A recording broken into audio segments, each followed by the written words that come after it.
and welcome to this new video for my channel, The Mental Traveler. I'm Herrera, and today I'm going to be reviewing a book called What the Wind Knows. It was written by Amy Harmon and it was published in 2019. It's around 400 pages long. And before I begin, let me just say that this will be a video with spoilers, so if you haven't read the book, beware.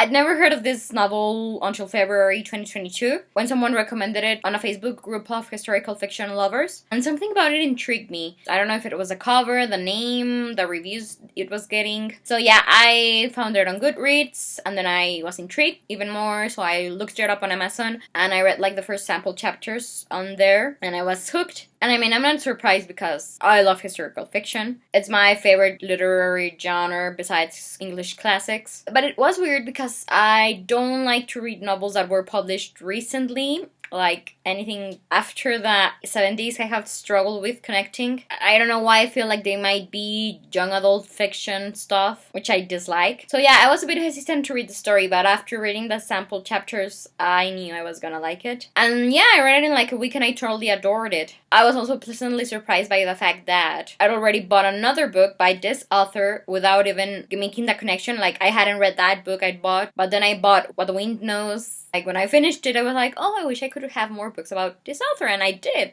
without knowing it. I don't know, I just think that makes me feel like it was meant for me to discover this author.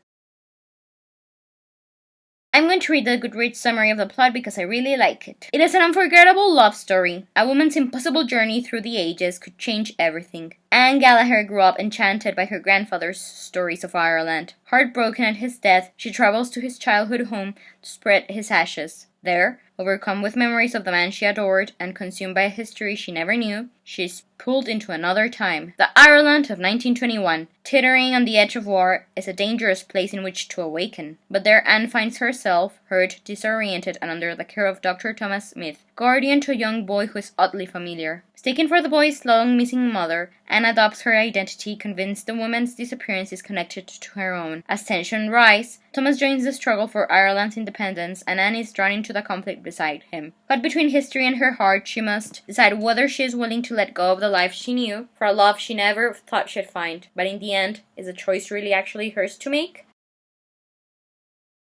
Okay, so I really loved this novel, and I'm giving it a 4.5 out of 5 stars review. I'm not giving it a higher score because it's not among my top 10 historical fiction novels. It's not as epic as Gone with the Wind, The Four Pavilions, Kirby Dragons, Sharon K. Penman's novels, MMK's novels, Thornbirds, The House of the Spirits. Anyways, on with my review of What the Wind Knows. Why did I love it so much? For starters, I had never read anything quite like it. And I don't think I own an ebook with as much highlighted passages as this one, since I almost loved every sentence it has. My Kindle app kind of kept like locking me out of it because I was highlighting everything. So yeah, the author's storytelling abilities are mind-blowing. I take my invisible hat off to her. But there's also the story. I'm a history lover, so it was great to learn more about a time in history, Irish history I didn't really know about. But it was even cooler to learn about this through the point of view of a woman I could totally relate to. I felt a great connection with her, and was just great. She's this author, and I'm a journalist who's also an aspiring writer. She gets traveled back in time like my dream. She gets to live through historical events that fascinate her, and she falls in love with a great man. And I loved that Anne was strong yet feminine, and her story made me cry my eyes out. And I was so glad that she and Thomas, their happy ending, and the way the author structured the plot fitted. It was so well constructed. It made perfect sense. Anne is raised by her grandfather, and when he dies, she travels to Ireland to spread his ashes on a lake. But while she's there, she sort of travels back in time and meets her grandfather when he's a little kid, and everyone thinks that she's the boy's mother because they really look alike physically. And so we start to get all of these connections and realize that the grandfather knew his granddaughter was gonna go back in time and sort of raise him, so he was so good to her because she was so good to him. So it's just this whole beautiful relationship. I'd never really known anything like it in literature, and I've read so many books. I love the fact that the grandfather was like a puppet master who sort of also had a hand on making Anne get her happy ending with the man he thought of as a father, Thomas. Also, on talking about time traveling, I thought it was fantastic the way the author didn't specify in any scientific way why was Anne traveling back in time. She never tries to really explain it. The characters are like, I don't know why this is happening, but we can't do anything about it, so we just have to deal with it. And it's beautiful because I think that if I ever write a novel with that sort of theme, with time traveling, I would do the same. For example, I wrote first draft of a novel I set in a fictional land, and I was at first so hesitant to write it because I wasn't sure how to write a religion and stuff, and my best friend was like, okay, Tolkien doesn't really specify a religion in his works,